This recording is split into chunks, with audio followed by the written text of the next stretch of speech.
I really appreciate how, or at least the picture in my head of like a meditation center or an old-fashioned temple, and they have this regular schedule, and I imagine the elderly teacher just walking slowly through a garden and unlocking the hall and people come to meditate. It's very different from my experience that I had this morning of completely losing track of time and looking at the clock.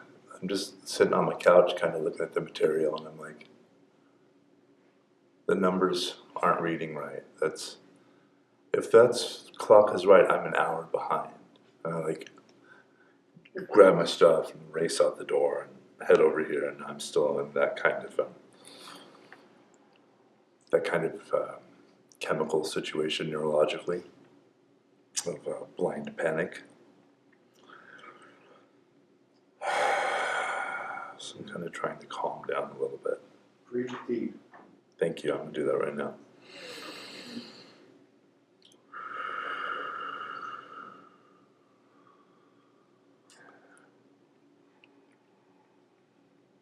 So, thank you so much for coming. I really appreciate it. It means a lot.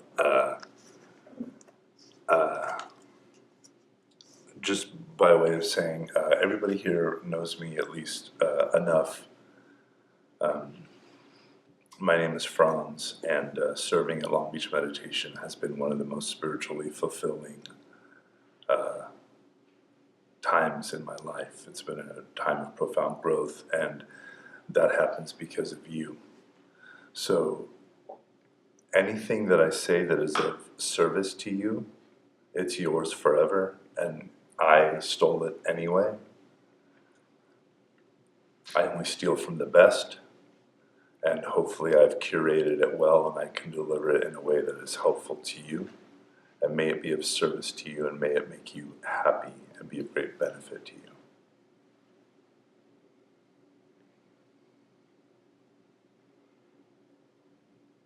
Anything we do here is for the benefit of suffering beings.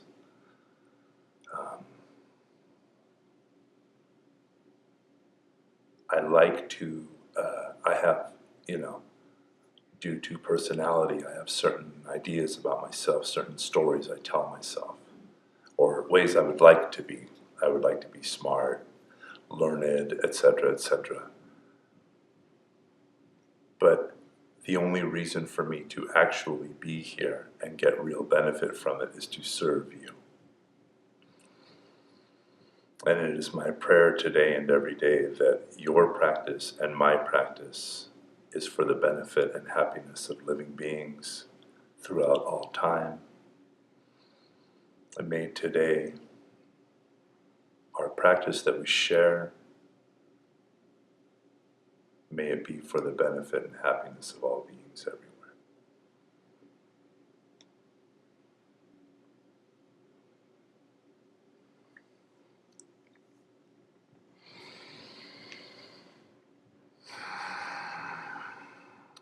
Just briefly for housekeeping, it sounds like they may be having some construction in the building somewhere, which is never planned for and maybe always entertaining. Extra challenges. Yeah. Opportunities. You can skip to the end. Travis, you're...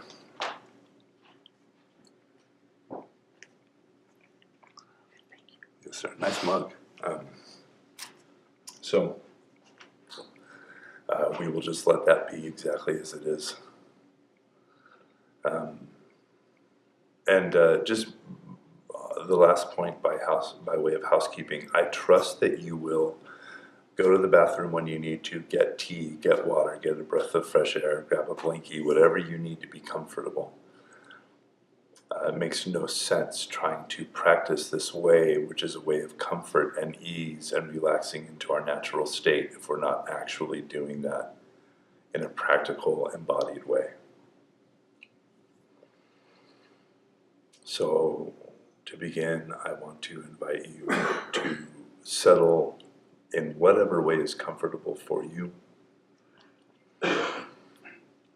These various cushions and benches and chairs are made one size fits all, but of course they don't.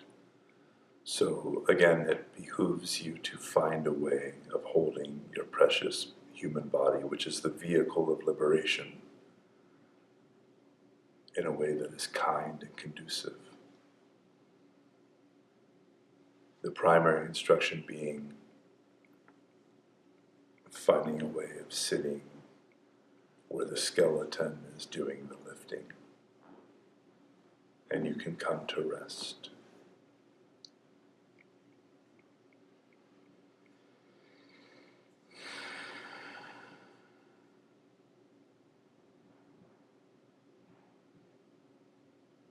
Finding a way to sit like there's nowhere else in the whole world to go.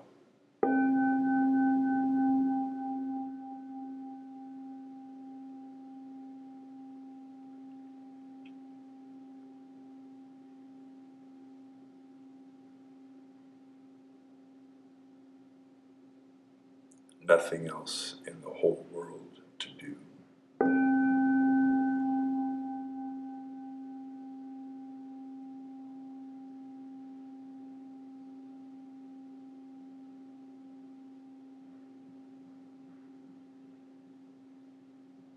And no one else in this whole world to be.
feeling moved to share with you probably the most fundamental, powerful shift that has ever happened in my practice, or one of them for sure.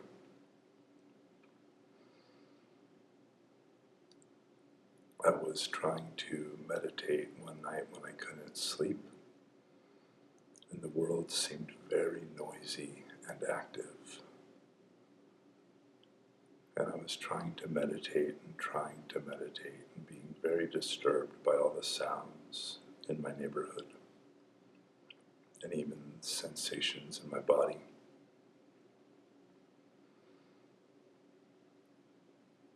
And in a flash, the question occurred to me, is my practice the ongoing narrowing and constriction of acceptable bands of experience? Is my meditation a narrowing of what is acceptable and what is appropriate, thereby making the world and my universe of experience smaller and smaller?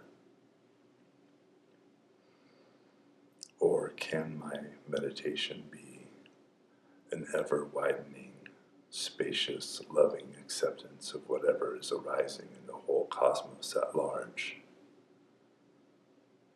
widening the circle more and more to include everything and everyone?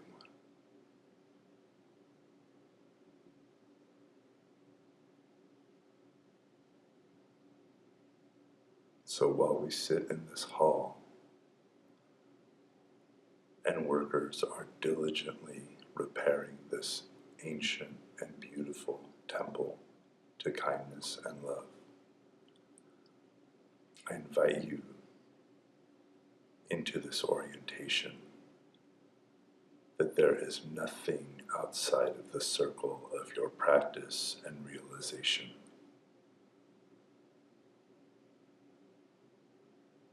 Everything is welcome here, and there are no wrong answers.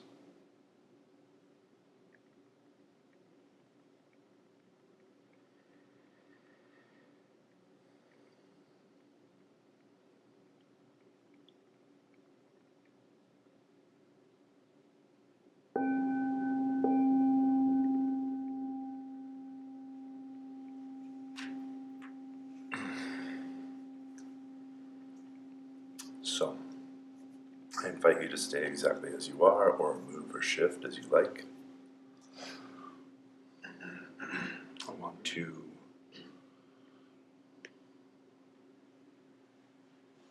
talk about the shape of the day briefly.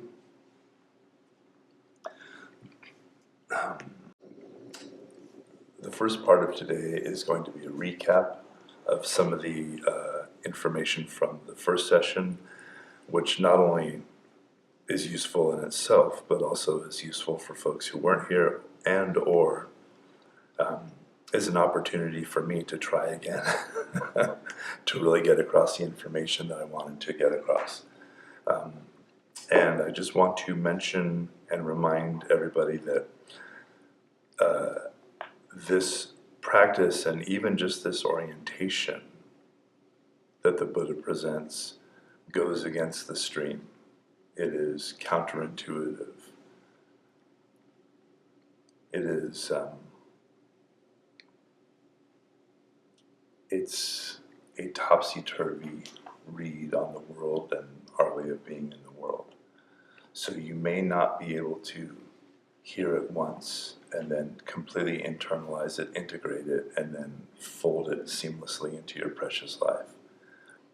I know for me, I'm just now at 50, understanding things that I was told at 8. And this is like an ongoing thing. So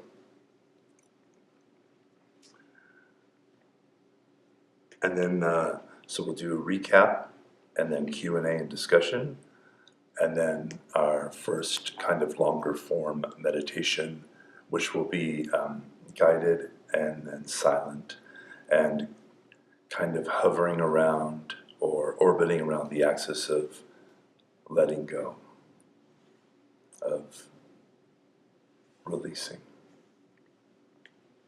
fabricating less and less. And that's a word that I'll probably mention a couple hundred times a day, fabrication or fabricating. And I invite you to think about that word in terms of both meaning making something and also making up something. It's a nice, kind euphemism for lying, or rather, without the kind of extra oomph that lying gets. It's just fabricating. I'm just telling a story. I'm making something up. I'm building something. And if you remember, if you build something, what'll happen to it? It'll fall apart. And if something is born, it has to. Right. So the Buddha is inviting us into the unborn, the unfabricated, just what is already present. And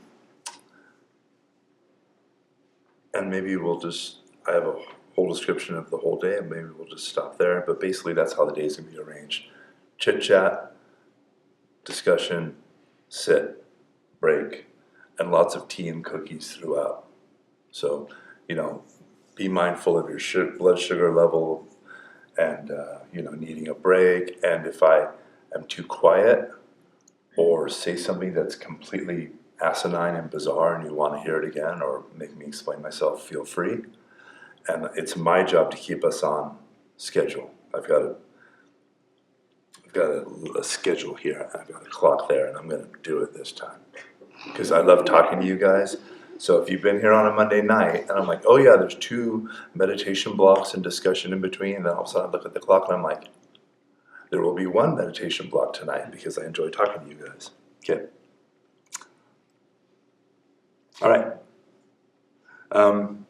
This is outside the recap, but it's a good place to start it, and it was really the focus of the entire first session. If you've been around Buddhist circles long enough, you may have heard things like the 3 poisons, the 3 fires. These are 3 things that the Buddha wants us to get rid of or integrate or put out. These are the 3 kind of things that make our life hard, that cause suffering. And all growing up, I thought of them in terms of 3 equal things: clinging, aversion, and delusion, or greed, hatred, and delusion, or as I put them there, clinging, aversion, and primal confusion. And I'm using that term that I stole from an excellent scholar because it's perfect for what we're talking about today. And I just saw them as 3 things in a list. But if you pay attention, actually clinging and aversion come from primal confusion, come from delusion. Delusion, and this is something that the Buddha says again and again through the suttas, ignorance, avidya, confusion, delusion is the root of all suffering. And just briefly, confusion comes from a Greek word meaning to pour together. You're taking one for the other, or you've mixed things up and muddled them so much that you can't separate them, and now it's all confused. So this primal confusion is at the root of all clinging and aversion, which is at the root of all suffering. Okay. Recap. So you probably know some of this already, some of this maybe not, but here we go. So, context. The Buddha was born in an incredibly vibrant and rich land, India, foothills of Nepal, during a time when the ancient city-states of India were just growing. The chariot had arrived in India from the northwest, and roads were being built, and these family connections were growing strong and rich from being able to transport grain and goods all over India. There were all manner of indigenous local religious traditions, but the 2 big heavy hitter religious traditions in the time of the Buddha were Hinduism and Jainism. These were the ones that were like eating up all the real estate and followers and resources and spreading. This is helpful to remember because So much of what the Buddha taught and the way he taught it was in direct response and in contrast to Hinduism and Jainism. Arguably one of the most important beliefs for our purposes, common to both, is the concept of a lasting, primordial, individual essence. Think of the Western term soul, that all living beings have or truly are at their core. In living beings, this eternal, unchanging essence in both religions is called the Atma, or in Pali, the Atta. Even things that may not be, truly speaking, living, like parts of the world, rocks, trees, mountains, tables, chairs, oceans, they have some kind of ontological spiritual substance or essence. Think of even just the way we indicate things. Bring me that chair, bring me that table, bring me this bowl. We say this word, it's a noun, it's a fixed thing, and we think it means something. We think it means something eternal or lasting, or even just long enough. It lasts long enough that you can say something like that and it means something. But this is so highly situational and depends entirely on conventions of language, even like the way humans are shaped. Like those chairs are only useful as chairs because of the way your joints are shaped. And even in terms of some humans who maybe have legs that are differently shaped, or are different heights, or have body shapes differently, those aren't useful.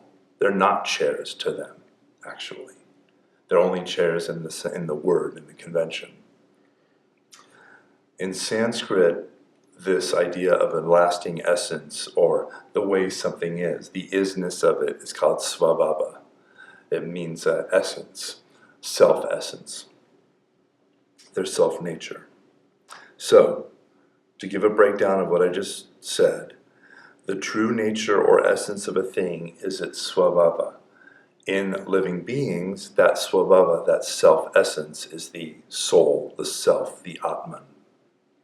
Okay?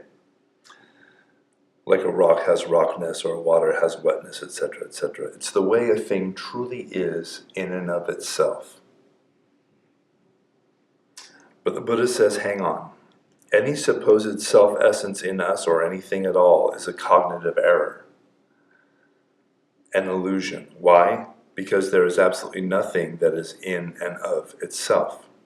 Everything and everyone lives in and is made of a web of deep interconnectedness. Everything depends on what it is, based on relationship to everything else that it is. And even just a little bit of, Thich Nhat Hanh, the Reverend Thich Nhat Hanh, Venerable, who is now passed, he liked to call interconnectedness, or this concept, interbeing. We all inter-are. You could look at me and say, oh, that's Franz, the dad, the husband. I'm only a dad or a husband because I have children and a wife. That's Franz, the teacher. I'm only a teacher because you're all here and I'm sitting up here. Any one of these things goes away, I'm no longer that role. I'm no longer that thing. It's not any kind of lasting essence.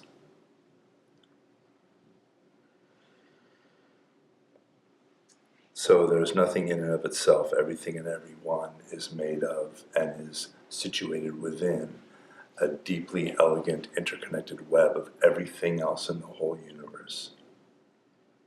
Also, everything and everyone is constantly changing. So even identifying what a specific thing or person is in any kind of ultimate, essential, or fundamental sense is just a convention of language.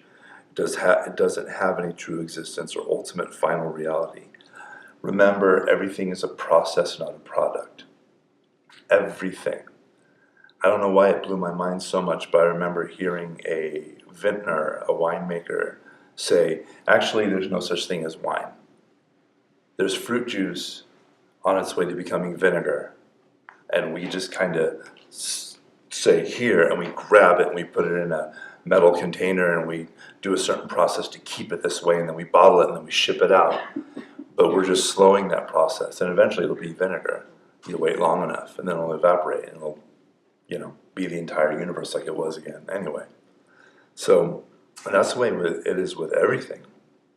Everything is process, nothing is product, nothing is fixed, everything is a verb.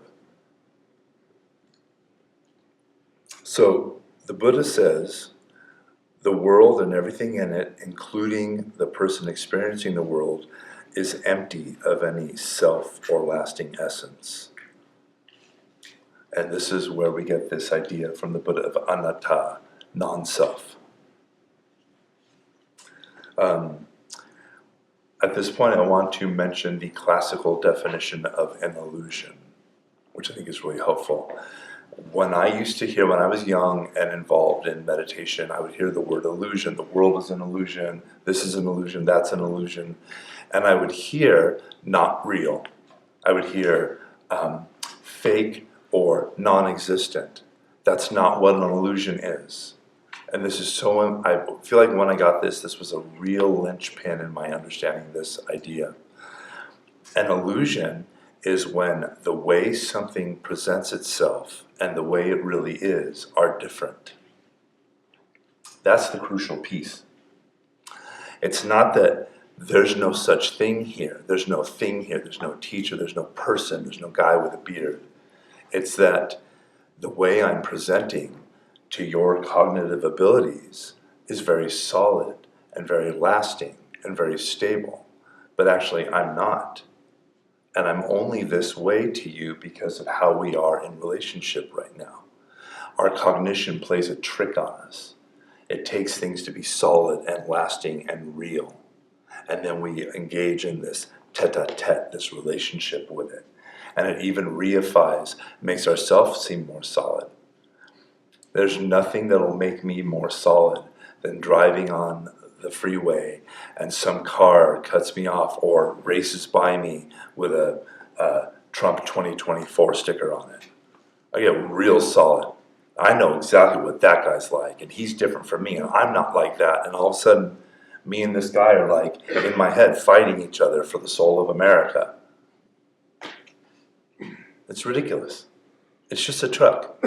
It's just a person. That might not even be his truck or his sticker. He might not even know it's there. Like, it just, this kind of solidity is illusory. It's all an illusion. I'm taking it to be a certain way, and it's not that way. So the Buddha says again and again, all through the suttas, and later teachers echo this constantly, the world is an illusion. Everything is an illusion. It doesn't mean it's not there. It doesn't mean it doesn't exist. It means its mode of appearance and its actual existence are two different things. And I'm superimposing the way I think it is on top of it. Okay, how to think about emptiness. The ordinary everyday quality of something being empty is probably the easiest way to look at emptiness. Emptiness here just means the quality of something being empty of something else. Like, for instance, this room is empty of elephants. Think of the vast high desert empty of great pine trees. The sky being empty of everything but clouds. You can always look at a situation or a thing or a system and think of something it's empty of. So it's not that this is hollow or, again, unreal. It's just empty of something. And what the Buddha is harping again and again and again on, because his job is to alleviate the suffering of all beings, his job is to point out that everything and everyone is empty of a self and anything that might belong to a self. There is no self-essence. There's no lasting essence, anatta, non-self, empty of self. With this in mind, we are looking to discover that we and everything and everyone in this world is empty of self and what belongs to itself.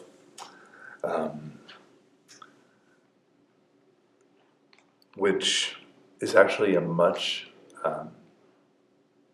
easier thing to do than misunderstanding emptiness and trying to prove that the world doesn't exist. That would be a very difficult thing. And not to mention it wouldn't lead to the release of suffering and awakening. And it'd be terrible, because if the world isn't real, then green tea and chocolate ice cream and pizza and ginger snap cookies aren't real, and that would be terrible. Emptiness is not a state, a place, Buddhist heaven, a metaphysical category, or a thing even. You get this, that emptiness isn't a thing, right? This bowl is empty of soup. The emptiness of soup of this bowl is not a thing. It's not a metaphysical category. It's not a place. It's just a quality that the bowl has. It's anchored in the bowl. Just like you and me and everyone in the world are empty of a self. It's just a quality that we have. It rests in us. We don't have one. Just like I don't have a third arm out my back.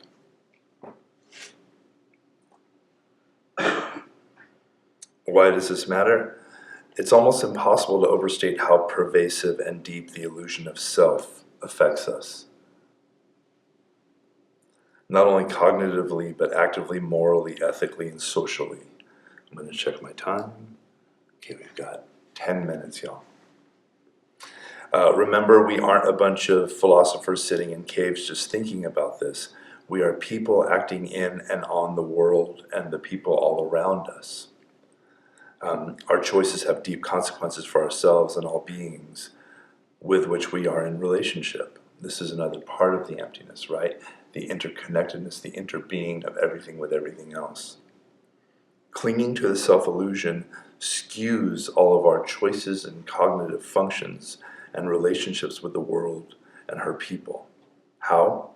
According to the Buddha, suffering is the product of reactive habitual clinging and aversion, which has at its root primal confusion, also called delusion, avidya, ignorance, etc.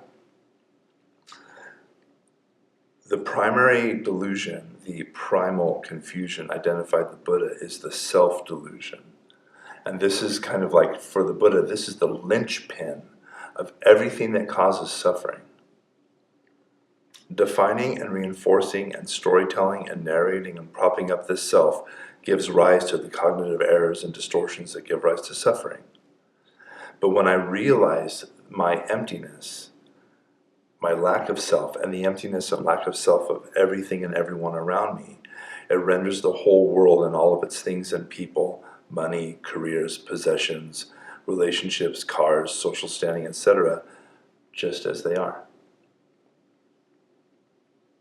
It removes the overlay of this thing will make me happy, or this thing is bad and needs to go, or this thing is lasting and eternal, I need to stop it because it'll just keep going that way, like the construction noise. For me, any kind of sensory phenomenon going on while I sit that I don't like, if I stay present and open and empty, it's just a phenomenon. And it's actually inviting me into the breath. That hammering was like the great bell. Wake up, here, now. The only time it gets funny is when I start doing this thing of like, well, this will never do. And if this keeps going on all day, I mean, these poor people who paid money and spent time to come here, this is terrible. Who can we talk to about this? Who's going to fix this for me? But when I just stay open and present, I remove that whole overlay of clinging and aversion, of wanting it to be different, wanting it to go away. And it just presents itself exactly as it is to me. It actually always was. I was the person causing the problem, as usual. Without me making them objects, when I say them, everything in the world and all the people in the world, even my own feelings and thoughts and sensations, without me making them objects to either hanker after and cling to and desire and fantasize over and magnify and settle my hopes on, they just are what they are. Same for aversion. Instead of making everything a problem, an issue, something or someone that needs to be fixed or avoided or destroyed, they can just be them.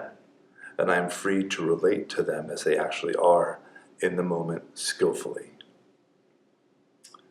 One way of thinking about this, it makes everything in the world and everything in this world powerless to either attract or repel my mind and heart in habitual, compulsive, addictive ways. Why? Because we realize their emptiness of any lasting substance, and we get to be present to them exactly as they are, causally arising, utterly, elegantly, deeply interconnected displays of the cosmic forces arising and passing away moment by moment, just like me.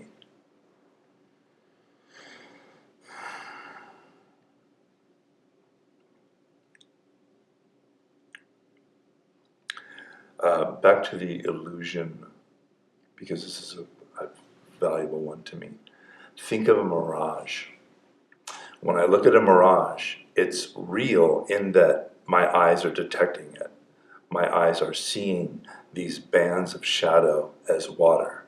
So something's happening. It's really happening. It's there. But it cannot quench my thirst. And then the second I realize that it can't quench my thirst, I'm not hankering after it anymore. Oh, it just looks like water. It's pretty. It's shadow. Boy, I wish I had some water. Or a coat hung over a chair in the night when I get up at 3 a.m. to go to the bathroom. And obviously it's an intruder and it's terrifying, or maybe a monster from my childhood nightmares. And I get that jolt of adrenaline, of terror, and then I click on the light and it's just a coat on a chair. And I don't have to be scared of it anymore. This immediate instant, the second we see through the illusion, removal of any kind of extra overlay is so powerful and so game-changing for practice the way we are in the world. Opening to emptiness sets us free to enter into a more intimate and profound relationship to the people, things, and experiences of our lives without all that extra heat and distortion.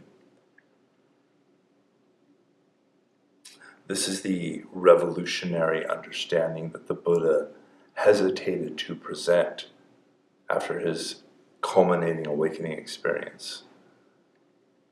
How will I teach this, that the world is not the way it appears? How will I teach this interdependence and emptiness?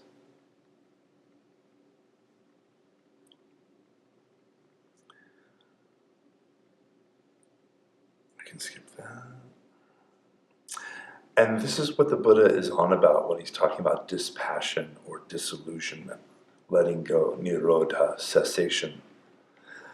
And I think this is an important point because this was something that tripped me up my whole life growing up. You hear these stories of these heroic practitioners attaining enlightenment against all odds and fighting their base instincts, and it becomes this whole hyper-masculine hero drama story. That's not it. The Buddha isn't saying, hey, all these wonderful, delightful things in the world, well, if you want to get enlightened, you don't get to have them anymore.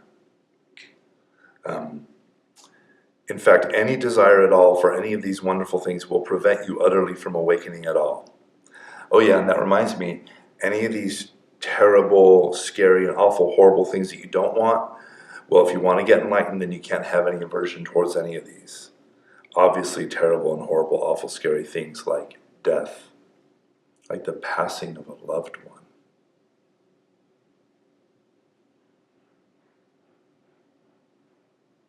Sickness, old age, disease, and death are coming for all of us. The idea that having any kind of aversion towards it is a fault, it's lunacy. This would make awakening some kind of super abstract, heroic test of superhuman wills totally removed from our lives. Rather, the doctrine of emptiness, which, if you don't like the word emptiness, by the way, you can always sub out boundlessness. You can always substitute interbeing, interdependence. That probably could have gone at the front. All these words work just as well. Rather, emptiness says, there are no things in the first place, and you're not a thing either. The world is not divided up into things and persons and objects that we either desire and hanker for or detest and want to get rid of, and you have to fight that. Rather, you are this world and all of the persons in it, and vice versa, infinitely, elegantly, deeply interconnected, fundamentally empty, constantly in flow, and utterly at home. This is why the Buddha says countless times in the suttas, including the very first verse in the Sutta Nipata, which is the oldest strata of the Buddha's recorded teachings. Sutta Nipata, verse 1, chapter 1 says, that student who sees this world is empty sloughs off the near shore and the far shore, like a snake sloughs off its decrepit old skin.